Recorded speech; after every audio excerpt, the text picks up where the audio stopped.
apa kabarnya hari ini? Kembali lagi bersama kita dalam pelajaran Bahasa Indonesia. Nah, materi dalam Bahasa Indonesia kita hari ini yaitu mengenai teks diskusi kelas 9 semester genap.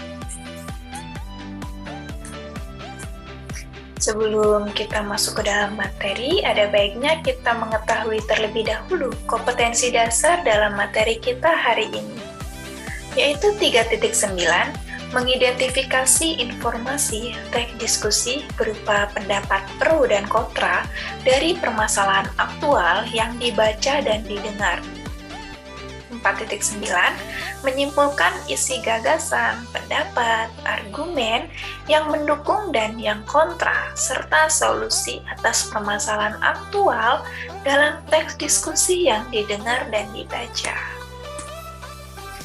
Selanjutnya, tujuan pembelajaran kita hari ini yaitu yang pertama, mengidentifikasi informasi dari teks diskusi berupa pendapat pro dan kontra, lalu dapat menyimpulkan isi gagasan, pendapat, argumen yang mendukung dan yang kontra, serta solusi atas permasalahan yang aktual.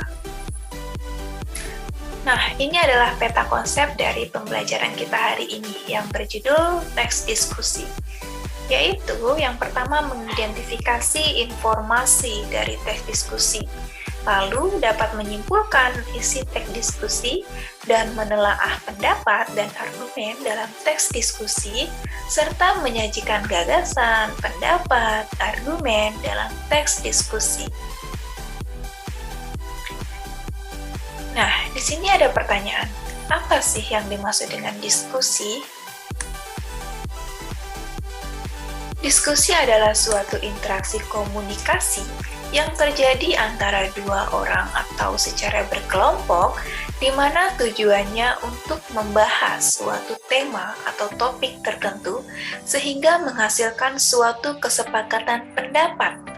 Diskusi juga disebut sebagai proses pertukaran pikiran, gagasan, dan pendapat yang dilakukan oleh dua orang atau lebih untuk mendapatkan suatu kesimpulan atau kesepakatan bersama. Lalu, apa yang dimaksud dengan teks diskusi? Berbeda dengan pengertian diskusi, di sini teks diskusi adalah bahan tertulis sebagai media untuk mencatat hal-hal penting tentang suatu masalah dalam pertemuan ilmiah, sehingga secara sederhana, teks diskusi merupakan rangkuman dari proses diskusi yang dilakukan di sebuah pertemuan ilmiah. Pertemuan ilmiah ini bersifat formal, sehingga diskusi yang membahas tema atau masalah apapun dan digelar secara formal. Kemudian kita masuk ke dalam struktur dari teks diskusi. Di sini ada 3 poin. Yang pertama adalah isu, adalah gambaran atau fenomena permasalahan yang akan dibahas dalam kegiatan diskusi.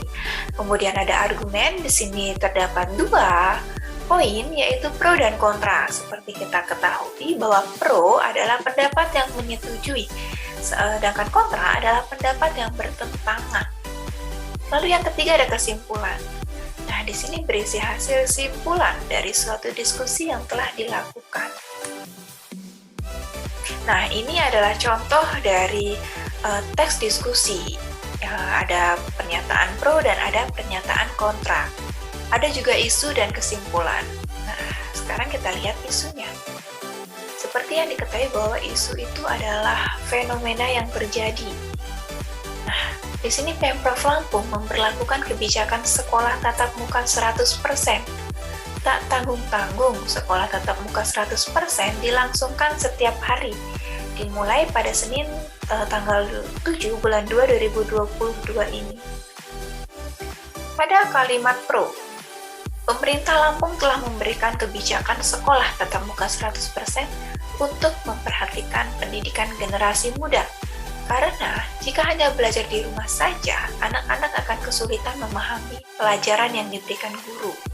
Nah, itu adalah pernyataan pro atau menyetujui tentang isu yang diadakan oleh pemerintah Provinsi Lampung.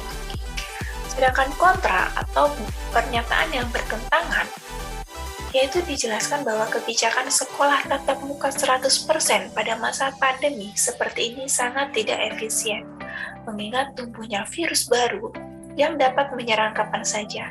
Belajar dari rumah tidak akan membuat anak menjadi bodoh jika dilakukan benar-benar. Nah, ini adalah contoh dari pernyataan kontra atau yang bertentangan dengan isu dari yang dibuat oleh Pemprov Lampung itu. Baik, kita masuk ke dalam kesimpulan. Perlu adanya kebijakan yang jelas tentang diberlakukannya proses belajar tatap muka 100%. Hal ini agar siswa mampu, orang tua mempersiapkan diri untuk menyambut pembelajaran tatap muka. Nah, ini adalah contoh dari teks diskusi yang memuat pro dan kontra.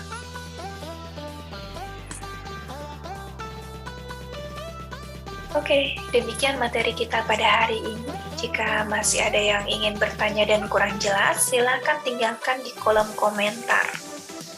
Sampai jumpa di pertemuan selanjutnya. Bye-bye.